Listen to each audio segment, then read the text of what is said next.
Yeah. So I'm just saying, those are just some of the many ways and opportunities, to get in the government contract. It's very worth it. So, Yeah. I say go for it. There's so many companies, and I say this too. I know sometimes contract is not the most stable assignment. But, you take the short-term assignments, which help you land more long-term assignments. I've done it. Exactly. I took 3-month contracts. Either I got extended there, or I just used that to get my next job. Right. Nice. Right. Really, man, that's the name of the game. I don't want you to ever go in there thinking, oh man, it's rough, the road. See, that's what I had to learn too. Cause see, being that, come from the old school, right? My parents, worked at their jobs 20 something years, right? Yeah. Same job. I realized that, although I wanted that, but like my career path wasn't like that. Mm-hmm. It wasn't. So I once I realized that, I said, man, you know what? Let me go ahead and do a great job here, stay as long as I can, but keep my eyes open to many opportunities. Right. And and like once I got in the contract and started traveling, that told me to go too.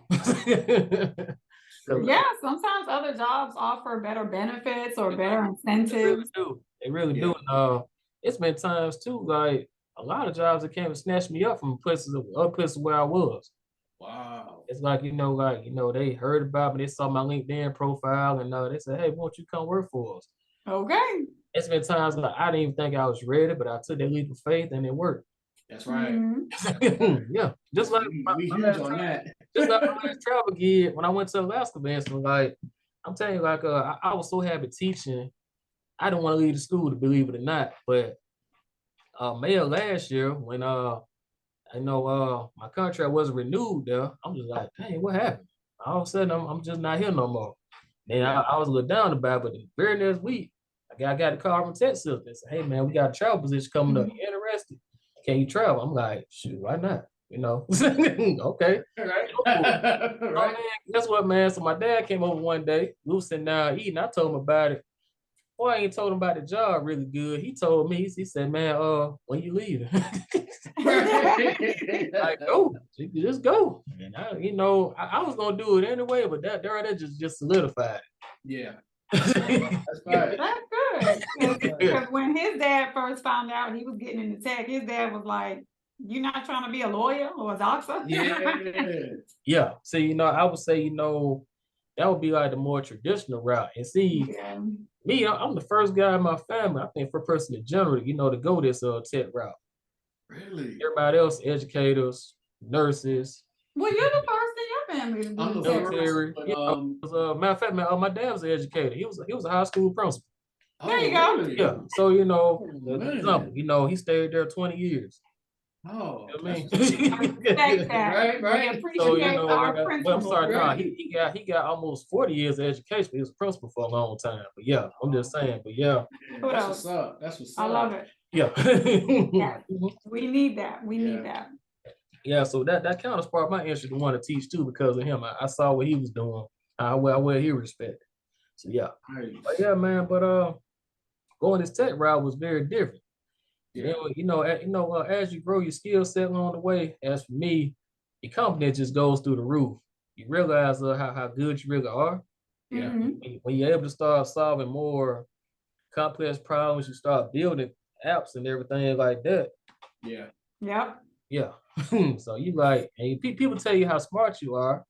You hear it, but then you like, man, I'm just trying to just keep working to keep my job. That's how I used to think when I was younger. After a while, I said, you know what, man, I can do this. So I stepped on out there more. Led me to start this podcast and started my own IT consultant. I said, my next step is to win my own contract. Yeah. That's what's here we are. You have a plan and you went after it. And then, from people that I interviewed, people I work with, many people I came across, even when I was traveling recently, right? Like, man, these people just like me. They worked hard, they're educated, they just really worked on each job they've been on, and they built that company too. Yeah.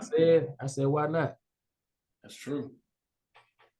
I said, why not, man? Exactly. like that. You take Yeah. your skills I and like then that. you turn it into an entrepreneur endeavor. That's Yeah. awesome. That's You right. know, and you know, same thing go with your brand too. You know, let's say Mr. like Gap. You know, they started the same way. Yeah. Mhm. Gap and Gap Kids. I mean, they started the same way. Like, you know, some people start selling t-shirts, man, out the trunk of their car. Yeah. Yeah. You know, out of their garage. That's how Amazon started in Yeah. I think their that's how garage. Fubu started. The guy who created Yeah, Fubu they on Shark did. Tank, They he did, started in his actually. garage. Yeah. They did in their Apple, garage. people So I'm created like, Apple you stuff know. like that. They started right in the garage. Come on. You know what I I mean? mean, the Great list goes from the on. So I garage. said, man, you know what? Why not? That's Why right. not, man? You know, put your own twist to it, and then just go with it, man. All So, you gotta do is believe. man, I got to tell you too. Now, y'all definitely have to come to the conference in July. It's gonna be Yeah. quick now. Y'all have Yeah, to. we definitely gotta set some time for that. I'm serious. You talking about Render ATL conference? No. Or No, I'm something? talking about ours. Mine. Yeah, he Oh, got okay. his. Okay, you gotta give us the details. No, I will. I'm still trying to work everything out. So yeah, I'm definitely gonna keep y'all in the loop with that. Oh, for sure. Oh, good. Yeah, I'm keep y'all in the loop, man. Yeah. So what are some things you want to leave our audience with? Just some words of wisdom. You go first. Listen, I always like to leave people with this. All right. Believe in yourself. Never give up on believing in yourself, because guess what? Once you put it in your mind, Mm-hmm. once it becomes a vision, it is doable. All you got to do is put in the work. Mm-hmm. None of this is easy. I know a lot of people in the past few years have been making it seem as if it was so easy to get in tech, and it was just, oh, you just got to do it. No, you just got to do it, meaning that you got to move, but you also got to believe that you can do it, because you do have points and times where you're going to feel like you can't do it, and you're going to have that imposter syndrome. I've had it. I'm pretty sure we all have. Yeah. And it doesn't really matter what Absolutely. space you in, but, you know, we all have that part where, man, I'm actually doing this. Do these people even believe I know how to do this job? Do I believe I know how to do this job? Seven. Now All you got to do is that part believe. right there, but believing that you can do it, that's what did it for me.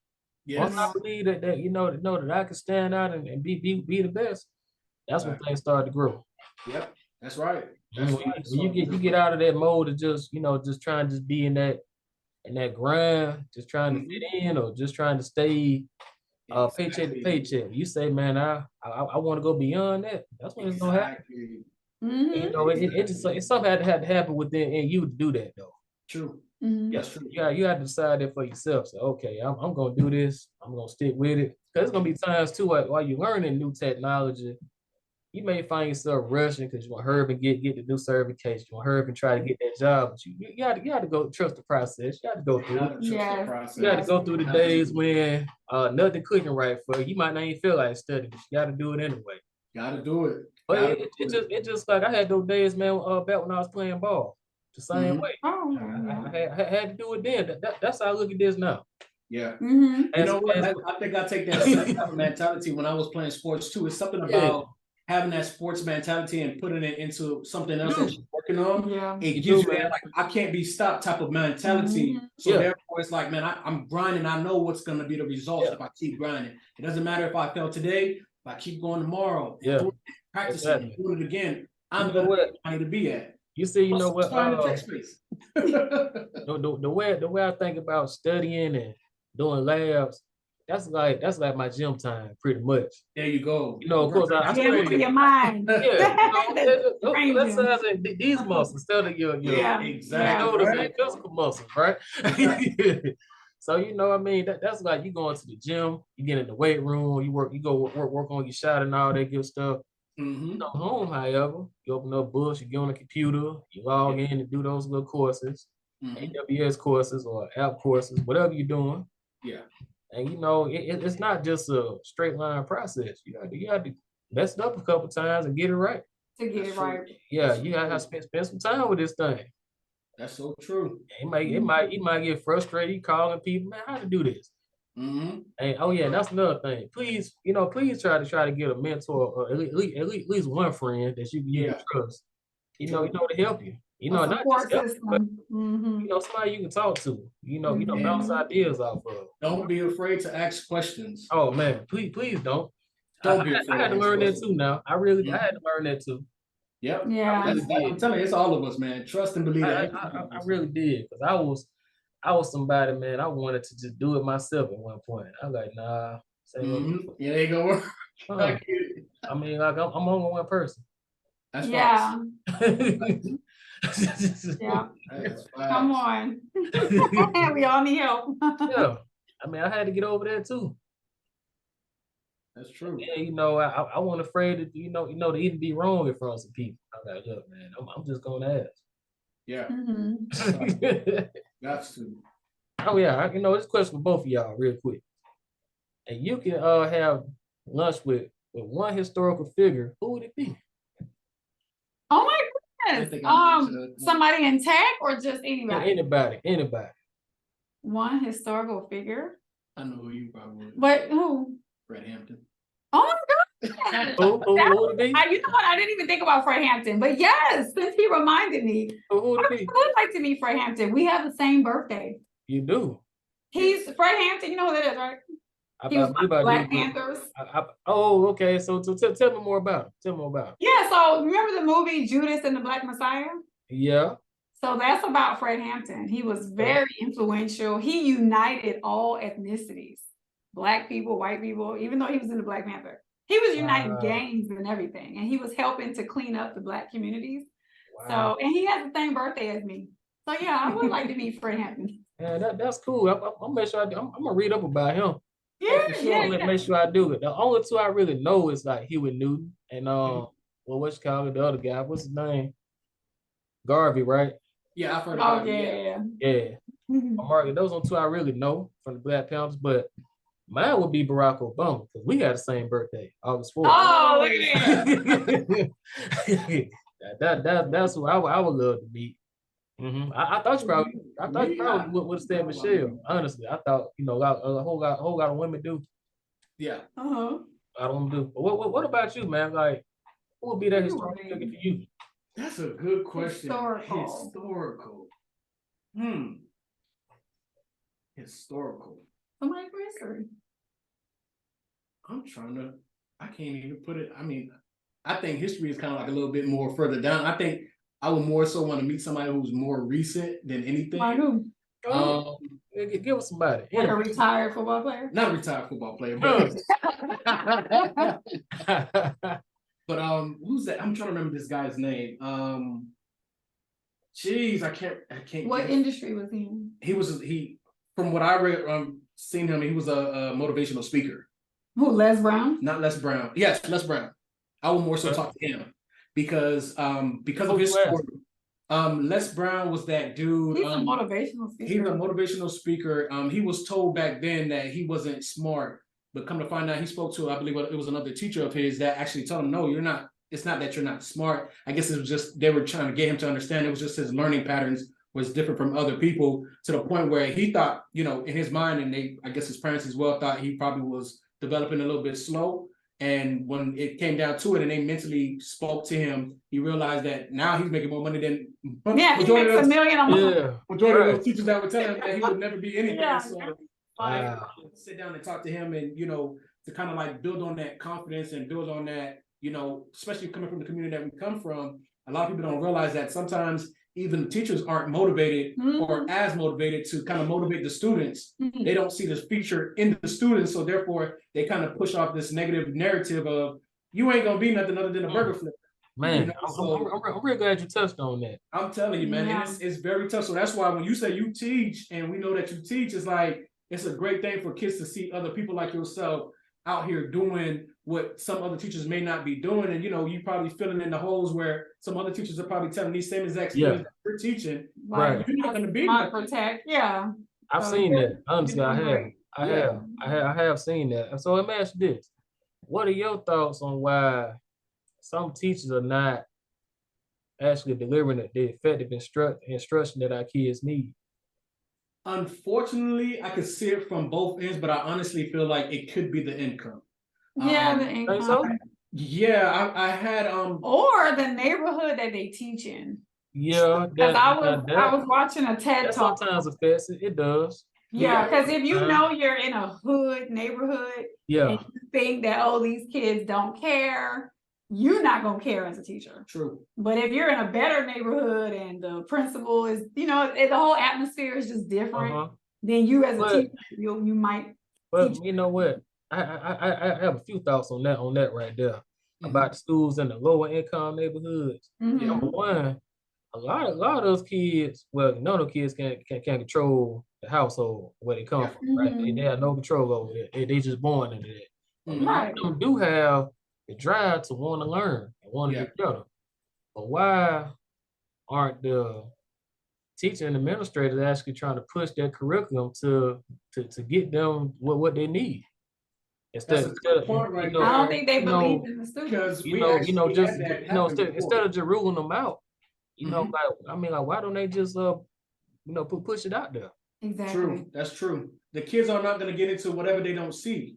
You know, so therefore, if you can get them into this curriculum, they can also be, equal to the other schools that aren't in the same like income brackets. So it's like if we could get them in the same level, let's really make it a race if that's the case. Because sometimes these kids just need that extra little push to be equal to the other kids. We're not trying to we just want to be out there so we could surpass y'all, so we could say that we surpassed y'all. But we want to be, hey, let's make it equal. Let's make it where y'all know this, we know this. When we get to that job or that interview or whatnot like that, let's make that resume say what it need to say. But you know what's funny? A lot of low income schools push the students towards sports. They do. Instead of mind things like STEM, they push them towards sports. It's all sports and no academics. Right. But see, you know what? That hurts the kids more than they realize. Exactly. I love sports and play sports too, but listen, there's life after sports. I know this too. What's your backup plan? There's life after that. What else can you do? Right. Hey, man, look, if they can't read or write a sentence, a paragraph, or even express themselves how we doing right now, having just this type of conversation. Yeah. Exactly. And a lot of them can't. That's what I'm getting at. That's right. Yeah. A lot of them can't. I've been out to certain places and when going to the schools and stuff like that, and you can tell like sometimes the kids in their dialect, like it's not there, like they're not speaking like how they could be speaking for their age range. It's like, man, like it's a whole different world out here. But you know what? Just don't realize that. But I feel like those lack of resources, lack of programs actually leads them back to the streets. It leads them to just result to that to survive. They think that's what they're supposed to do. True. You see? I had to tell kids I taught there, like, for instance, like in my class, Cisco, Mr. Rod, they call Mr. Rod, right? They got Mr. Rod, man, you learned all this stuff. And how did you do it? And I said, I just practiced. I said, I just studied.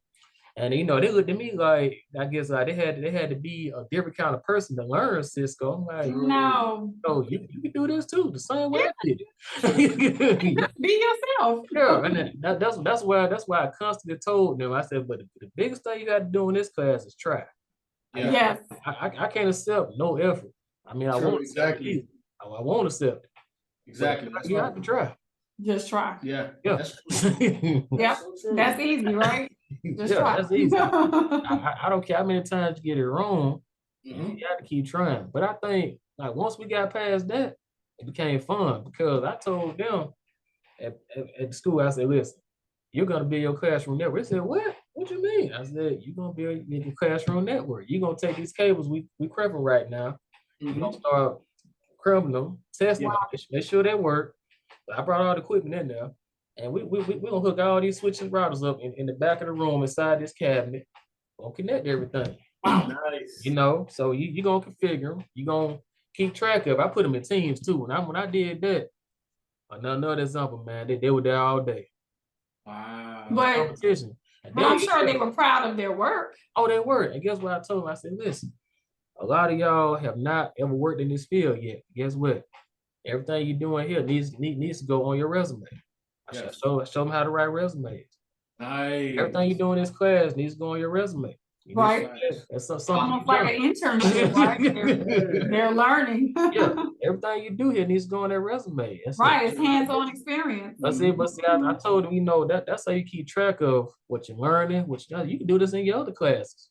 You can add that for your science projects. Any math, because see, like I know they did a lot of debates in like English and even math too. A lot of cool. I say you use that too. Yeah, that shows you know how to solve problems. That's You right. see? Some of the ways, so you got to show them that. You got to introduce Yes. them and don't make them see that they can do it. Exactly. And then you're preparing them for the real world. Yep.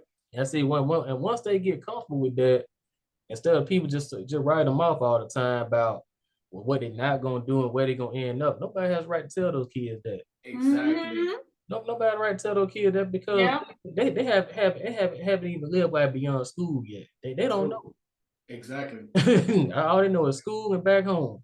That's true. That's it. Right? That's all they know right now. They 15, 16. They don't know anything else yet. But you gotta let them see that.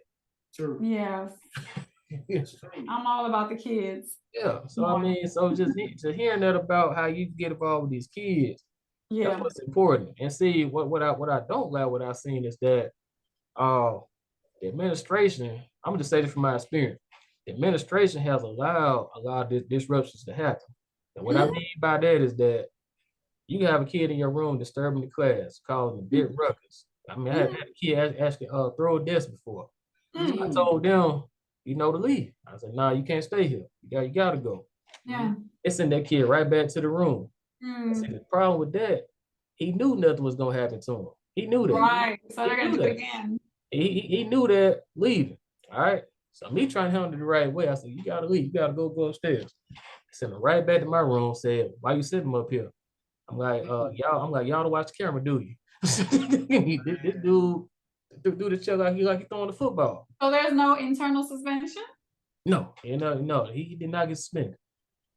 Like you remember, like IS, they put you in that room. No, they asked me. Or detention. No, they asked me did I not have control of my class. I said we were working. What? Yeah. Turn his desk around, make him face the wall. That's what they asked me. That's what they asked me. And I'm like, okay. I would make him face the wall. Yeah, but I know, man, I had to have a firm conversation with him. I really did after class, just me and him talking. So yeah. Yeah, that's true.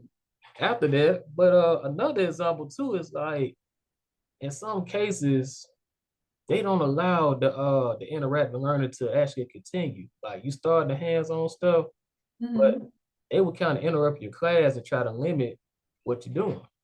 Really? Let's say you can have the kids in group work, you can have the kids standing here, they can't use certain tools, but you supervising them, why not? You're showing them the proper methods, why not? True. But you wanted to give them book work and busy work. No. But all that does is just distract the kids and want to make them cut up. Exactly. Because they're bored, Right. But see, when you keep them engaged, but see that's what I'm like, and I seen this only more so in the K-12 settings. I didn't see that at the college level, but I saw that at the lower level, especially middle school. I'm like there's not a whole lot of learning going on. That's why we got so many problems. Yeah. That is so true. Those busy work. Yeah, I feel like you restricting this on purpose. Exactly. Yes, You're restricting this to actually take the load off some of the administrators, so they won't have to really, they just sit in their office and talk all day and just file papers. True. We the one that trying to actually deliver instruction down here. You want to get the teacher busy work. Yeah, exactly. Yeah, no. That's crazy. Those some things I seen. I just want to, like, what are your thoughts? But you share them with me now. Yeah. How to improve, with the kids. That's what we gotta keep doing. Cause see, they're the next generation, and they need to see that there's so many opportunities that they can dive into. Mm-hmm. Yeah, because when you start to unleash those new skills. Yeah. Like what you what you're good at. Trust me, I mean, magic happens. That's facts. It does. Facts. That's why I'm excited for Friday. We're gonna be teaching those kids how to code. Oh yeah, so tell me, what are y'all teaching? Like what language? It's a program on Scratch. It's called Scratch. Yeah. .edu. Yeah. That's Python actually.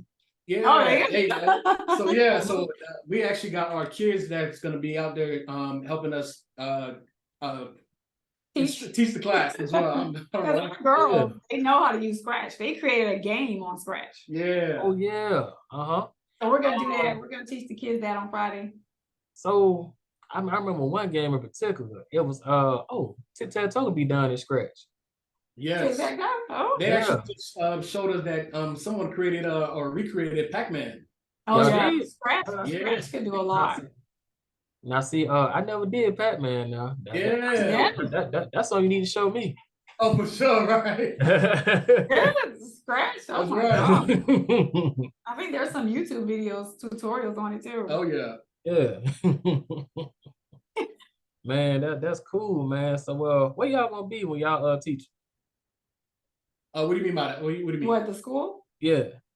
Oakley Elementary. Oakley Elementary, yes. Yeah. All right, okay. All right. Oakley Elementary in Fulton County. Yeah, Fulton County. Okay, Fulton County. That's yeah. Cool. Man, so what are some other, I guess, some more events and people you're gonna partner with coming up? Right now, we haven't had any events per se at the moment. Mm-hmm. A lot of it is what's going on is just pre-planning for the season to come and stuff like that. You know, we soon to get into short seasons and stuff like that. So short sleeve clothing and all that other stuff, and working on new designs and stuff like that, bringing these things to life and stuff like that. So not really any events or anything just yet. That's cool. That was up, man. I mean, I'm really happy for y'all. I can tell y'all gonna do amazing with that. I appreciate it. Oh yeah, yeah. I know you will. And I want y'all to keep me posted on everything. Oh, for sure. Definitely will. Absolutely. We locked in. We locked in for sure. Man, so as we wrap up tonight, I guess how would your family describe what you do for a living? Ooh. I kid you not. I think they know. They think we just do everything. Like they do. They really do. Trades. I'm telling you, we touch everything. They really do, man. They call him to fix he's a repairman. Yeah. I'm the help desk. I'm the I'm everything in between. Man, I don't know. I say, man, I'm proud of Facebook engineer. Right, there you go. Because every time they see me, they want me to do something with that iPad and I'm telling you, put Facebook on the 3D display, so they can be on their home screen on the TV. I'm like, look, man. Right? That's it. That's it right there. That's a trip. So okay, funny. I mean, I think they see me being like a Bill Nye. There you go. Yeah, like Bill Nye the Science Guy or something. Exactly. Yeah, man. So Fun stuff. those are the advantages. So we talked about many different things tonight. So how you all built your brand and how it's enlightening not only the community, but for the youth and adults, and also your tech experience. And I'm saying y'all keep going with your studies. Now go ahead and step on in the contracting too. Trust me. Okay. I got some stuff to send your way. I will.